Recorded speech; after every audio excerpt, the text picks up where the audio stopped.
Hi class, in this video I am going to discuss to you some of the topics that you might encounter in the future or in your future subject, victimology. So to start with, let us try to define first what is victimology. So as we all know, victimology is a study of victims of crimes, and take note also that victimology is considered to be as a branch of criminology. So it deals purely on the underlying factors of victimization and the contributory role of the victims in the commission of crimes, because we believe also that some of the crime victims or victims of crimes has a fault or has a role why they were a victim or why they became a victim of crime. So let us try to take a look on that. And then here, victimology is also being the study of crime targets, show that a person becomes a victim of crime consciously or knowingly, and unconsciously or unknowingly. So most often we became a victim unconsciously. Wala tayong kamuang-muang, nabibiktima pala tayo. But sometimes we know that we know that we are a victim, then still we let ourselves to become, or we will let ourselves to be still a victim. So bakit kaya ganon? So let us try to take a look deeper on that. And then yun, maybe one reason of that, an example that we could give, you were recruited here in the Philippines, in our country. So yun, na-recruit ka na ikaw ay magiging domestic helper in the US. So yun, pinunta ka sa US, pero yun, pagdating mo pala doon, hindi naman pala trabaho yun naghihintay doon. So pinunta ka sa isang lugar na wala kang kamuwang-muwang, pero wala kang magagawa. So you know that you were already a victim of illegal recruitment, pero wala ka nang magagawa. Okay, so alam mo na nabiktima ka pero wala ka nang magagawa. So that is, sometimes we know that we are a victim pero hindi natin maiiwasan kasi we are already on that situation. So take note of that also. So a person could become a victim due to his own action or fault, as we have mentioned a while ago, but he somehow contributes to the commission of crime because of his own making. So later on, we are going to discuss ano ba yung classification ng victims. Meron kasing mga classification din ang mga victims, gagaya na lang ng classification of criminals naman. So let us try to look on what are the effects of crime or effects of crime. Okay? Or it says also here that the effects of crime differ from one person to another. So, ano ba yung mga effects or results ng mga crime? So, number one dyan is financial loss. That is very common.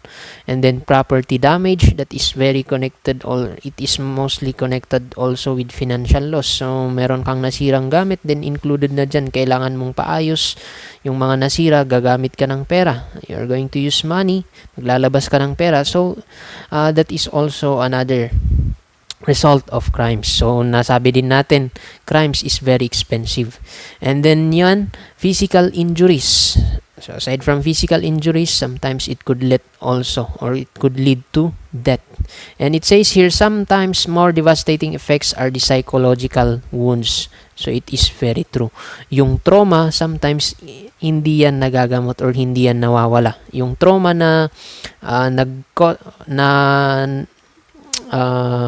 effect nung crime or nung nangyari sa kanya, let's say in a crime of rape, yung trauma na naidulot dyan, sabihin natin he or she is still a minor and then ni-rape siya ng isang adult, sometimes that causes psychological or that leads to psychological wounds, and then yung wounds na yun dun sa isipan niya, dun sa memory niya, hindi maalis-alis or hindi magagamot. So that is the worst one. So aside from financial loss, mas grabe ang psychological wound actually. So that is under the effects of crime. And then here, victimology. So still in victimology, it says here, the victim of crime often becomes the forgotten parties. So take note that if you were asked, who is the forgotten party of the criminal justice system, then the answer there is the victim. So take note of that. So kung ikaw naman ay tatanungin, who is the superstar in the criminal justice system, take note, yung superstar dyan ay yung suspect, okay, or yung akusado, kasi siya yung talagang pinagtutuunan ng pansin doon. Sometimes hindi natin nakikita yung victim, di ba? Hindi natin nabibigyan yung pansin. So just imagine na lang doon sa doon sa mga media. Yung usually ang binabanggit-banggit diyan yung suspect, kaya nasabi natin na he is the superstar. Laging tinatanong, laging pinapatawag dun sa court, okay? So that's it. So take note, the forgotten person in the criminal justice system is the victim. And then we have here now the legal definition of victim. Kasi yung kanina, those are the general definition or criminological definition of victimology. And then here we have here the legal definition. It is said to be a person who has suffered direct. So direct or threatened, whether physical, emotional or pecuniary. So pecuniary, it involves financial, okay, financial harm as a result of the commission of a crime, or in the case of a victim being an institutional entity, any of the same harms by an individual or authorized representative of another entity. So it was emphasized here that a victim cannot only be a single person. So hindi lang iisang tao ang pwedeng mabiktima, di ba? So we are not pertaining also, or we are not pertaining only to a single person. So pwede rin yan, it involves a juridical person or yung sinasabi natin, institutional, organization, or companies, and etc. as mentioned there, or institutional entity as used in the definition. So, yung juridical person na tinutukoy natin or sinasabi natin, yan ay a group of person, a group of person, yes, or a company, an association, or an organization. So, an example that we could give is Cavite State University. We referred to as a juridical person. So, Cavite State University is a juridical person kasi it is an organization, a company. Sabihin natin, in a case of libel or sabihin natin paninira. Okay, sabihin natin, yung isang university dyan sa kabila, sabihin natin perpetual. Just an example only. Sabihin natin, gumawa sila ng video, okay, ng balita. Pinagkakalat, gumagawa ng rumor na sinasabi na ang mga criminology student dito sa Bacoor, Cavite ay mga pangit, okay, at hindi magaganda. Nagbibiro lang ako. So yun, sinasabi nila, yun yung pinagkakalat nila. So parang sinisiraan nila yung Cavite State University. So we can say there na hindi iisang tao yung biktima dyan, di ba? Hindi naman direkta na sinasabi na ang biktima ay mga, sabihin natin na nagbanggit ng pangalan na si Mr. X na nag-aaral sa Cavite State University ay pangit. Just an example only, okay? So yun, it is directed as a whole dun sa Cavite State University. So yung victim doon, kasi pwedeng maging crime yan, paninira. Okay? But actually, sabihin natin, sinisiraan na yung Cavite State University, ganito yung programa dyan, yung ginagawa dyan, recruiter ng mga NPA yan. Okay? Recruiter ng mga NPA, ganun yung pinagsasabi, that is already a crime. So, yun, pwedeng masasabi natin na victim of libel ang Cavite State University. So, masasabi natin dyan na basing on the legal definition, a victim could be also an organization or an entity or an institution, hindi lang a single person. Okay? So that is under the legal definition of victims. And now we have here the typology of criminal victims that starts first on the general classes of victims, that is based on the classification of Hans von Hentig. So he is a European lawyer. And then we have here The first one, under the general classifications by von Hentig, nandyan yung the young. So we pertains to those minors. So they are classified or they are characterized as weak by virtue and immaturity. So they are prone actually to become a victim of crime. Yan yung sinasamantala ng mga suspects or ng mga criminal. And then the second one, the female. It's because they are often less physically powerful and easily dominated by males. But nowadays, females are not only the ones that are victimized. Sometimes females also are the ones who become a criminal. So yun, meron dyan yung mga mag-asawa, mas malaki pa or mas mataba or mas maskulado pa yung babae kaysa dun sa lalaki. Okay, so not all the time, but this is only for the general classification of victims according to von Hentig. But it is true, it is very common that tanggapin nyo na, ladies, na kayo ay less physically powerful than men. Huwag nyo nang ipagkaila because that is common actually. So the next one is the old, the incapable of physical defense and the common object of confidence scheme. So yung mga matatanda naman ito. So they are very prone then to become victimized because katulad sa mga kababaihan, it's either matandang lalaki yan, pero yun, yung katawan niya, yung isipan niya siguro okay pa, pero yung katawan niya is hindi na kayang protektan yung sarili niya or hindi kayang makipagsabayan sa mga young adult criminals. And then we have here the mentally defective. So those that are unable to think clearly. So merong mga problema sa isipan. And then the immigrant, ito naman yung mga those that are unsure of the rules of conduct in the surrounding society. So since they are immigrant, so bagong salta lang sila, sabihin natin bago lang sila dito sa lugar na to, then syempre sometimes the criminals use those as an advantage to them.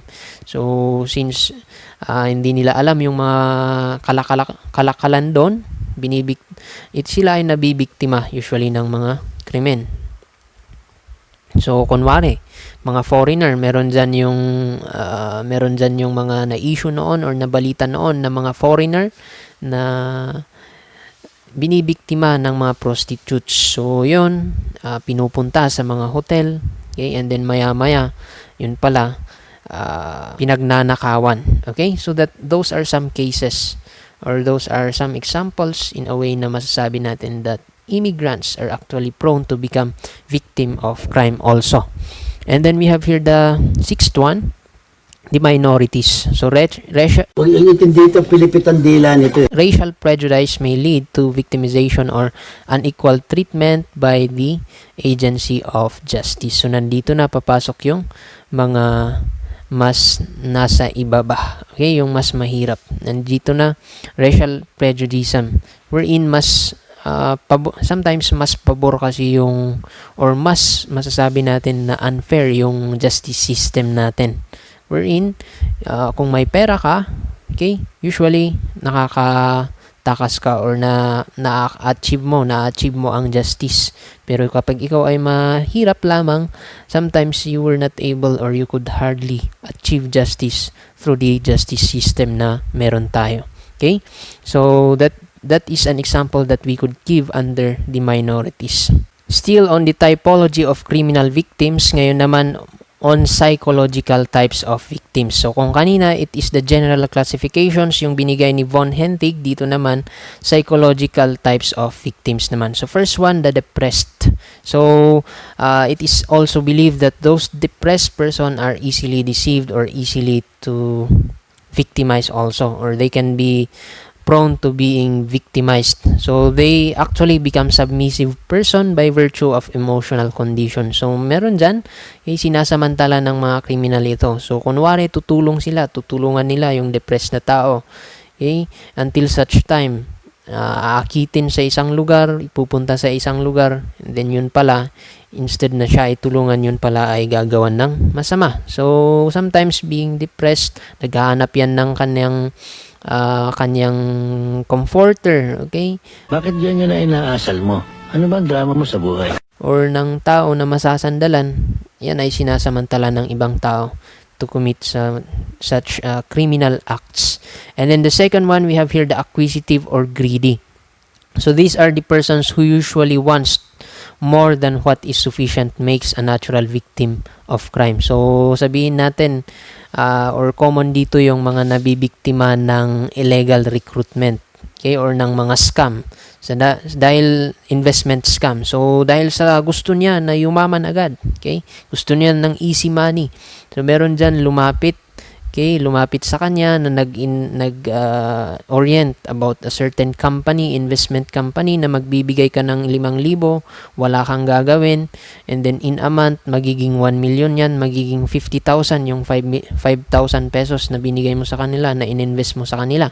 So meron diyan, sabihin natin nagkatotoo for the first 5 months or first month, meron talaga yung 5,000 mo naging 50,000. So ang ginawa mo, dinagdagan mo pa yung investment mo. So, yung 5,000, ginawa mo lahat.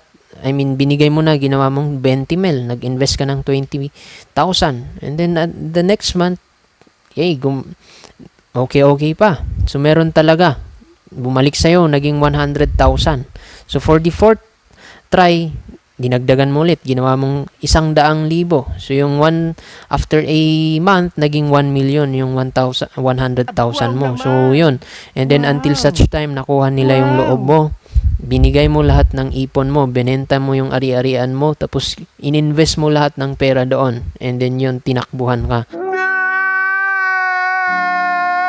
So that is because of because of the reason na ikaw ay so greedy to earn a lot of money, naging biktima ka ng investment scam. So that is an example under that type. And then we have here the wanton or overly sensual. So sabihin naman natin, it's because here are the person, or these are the person ruled by passion and thoughtlessly seeking pleasure. So sabihin natin, ikaw ay mahilig mag-travel.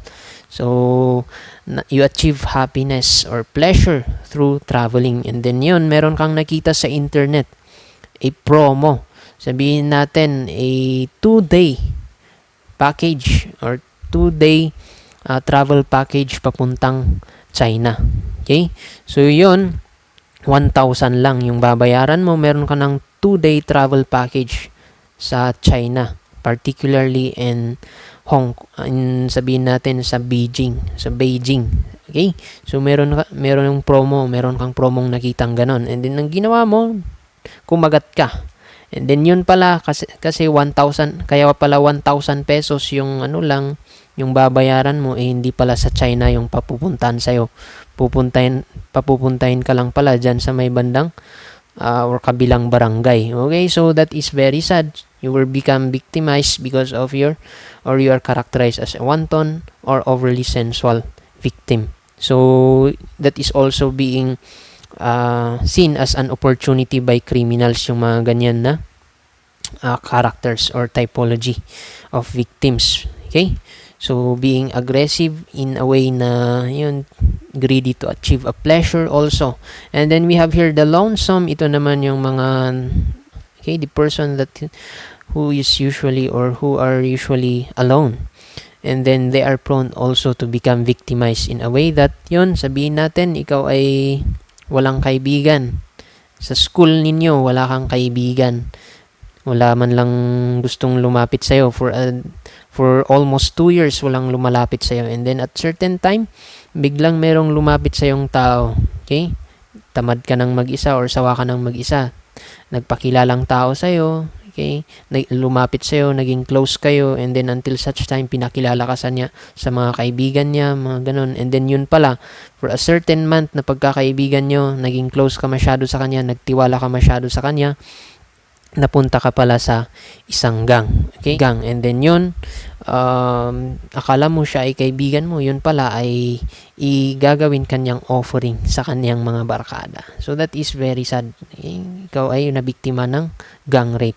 So that is an example that we could give under lonesome type of a victim.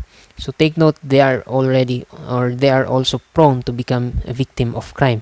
And then the heartbroken, nandyan naman, one who is emotionally disturbed by virtue of heartaches and pains. So nandito naman, Ito naman is very prone to become victimized. Ito naman ay sinasamantalaga Ano ka nasisira, ulo?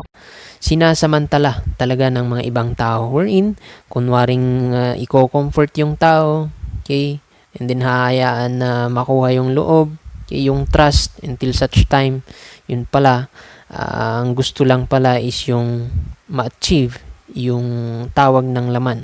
Okay, yung gusto niya pala dun sa tao is not to comfort him but to use that weakness na meron siya or vulnerability in order to achieve yung gusto niya or yung sexual intent or impulse na gusto niyang makuha. And then yun, until such time nakuha niya yung gusto niya dun sa babae and then iniwan. So, considered to be also as a victim, particularly as a heartbroken victim.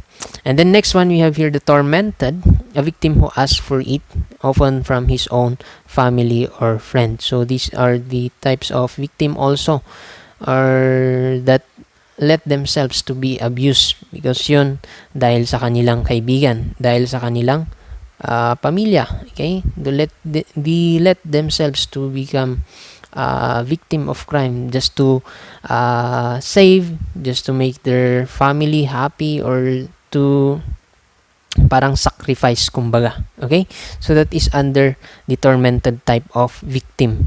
And here in the next slide we have here the other types of victims according to Benjamin Mendelssohn, a European defense attorney. So number 1, it says here the completely innocent victim. So we refer under this category are the child or the children, okay, or those minors. So they are considered to be as completely innocent since their mentality is still developing or is still not matured. And then we have here on number 2, victims with only minor guilt. So those victims due to ignorance. So we can refer to this or we can use as an example those persons who are immigrants. So usually they don't know what is the actual happening in that certain place or ano ba talaga ang nangyayari, ano ang kalakalan dyan sa lugar na yan kasi bago lang sila.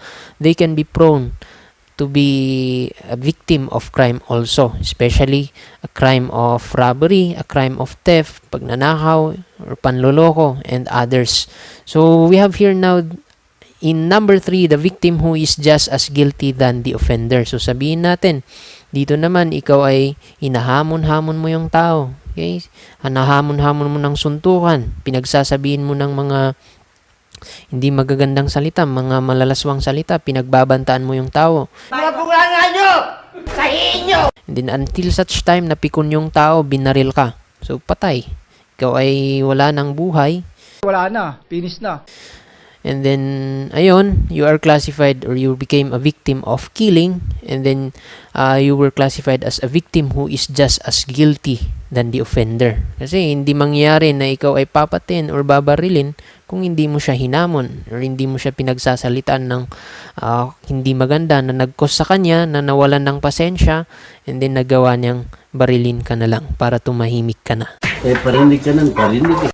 Okay, so that is under number 3. And number 4, the guiltiest victim who is guilty alone. So kung kanina, panghahamon lang yung ginawa mo, pero dito naman, sabihin natin, inatake mo siya, sasaksakin mo na sana. Okay, and then hindi mo alam, mas magaling pala siyang humawak ng kutsilyo, umiwas siya, and then nakipag-agawan ng kutsilyo sa'yo, and then ikaw yung nasaksak. Ang galing mo pala dyan Hindi ko alam You became a victim of killing, then you are classified as the guiltiest victim who is guilty alone. Kasi hindi mangyayari or nagawa lang niya na mapatay ka dahil sa self-defense. So instead na siya yung mabiktima mo of killing or he is the one to become a victim of killing, nabaliktad, ikaw yung naging or ikaw yung namatay, ikaw tuloy yung naging biktima. So that is under number 4 or example that we can give under number 4. And then the next one, this is supposedly number 5, the imaginary victim. So those suffering from mental disorders or those victims due to extreme mental abnormalities. So simply yung mga may sayad sa utak. So we have still other types of victims under Benjamin Mendelssohn. So take note, Benjamin Mendelssohn is also a famous personality in the study of criminology, particularly in victimology. So he is also noted because of his contribution or the concept of penal couple. So what is penal couple? It simply refers to the term that describes the penal relationship between the victim and the criminal. So victim and criminal, they are actually both involved in the crime. And then we have here Benjamin Mendelssohn Still. He also coined the term victimal to describe the victim counterpart of the criminal, and then the word victimity. So siya yung gumamit or nagpasimula ng mga ganyang terminologies. Victimal, so counterpart yan ng victimal, pero still we refer to as the victim. And then victimity, which signifies the opposite of criminality naman. And then still on the other types of victims, meron dyan yung tinatawag niya na loser. So sino itong loser? So he is the one who is initially the attacker, but later the situation is reversed. As we have mentioned a while ago, yung guilty victim or the the guiltiest victim who is guilty alone. So parang yan din yung sinasabi ni Benjamin Mendelssohn as a loser class of victim. And then an example could be the case of a mugger or a bully who ends up injured, or a swindler becomes swindled. So yung nagamit natin kanina, okay, ikaw yung attacker, sasaksakin mo na sana, pero ikaw yung napatay. Okay? Napatay nung inaatake mo. So you are classified as a loser type of victim. And then nandyan, swindler becomes swindled. Ikaw naman loloko. Akala mo naloko mo siya, mas magaling pala siyang swindler. Ikaw yung naloko. You became a victim of swindling. So that is another example or another class of, or you are classified as a class or a loser type of victim. So those are some of the topics that you might encounter in your future subject, victimology. So I do hope that you have learned something in this video. So I would like to say thank you for watching this video, and I hope to see you again next time. Hey! Kinaligot sinundot ang kanyang eng eng eng eng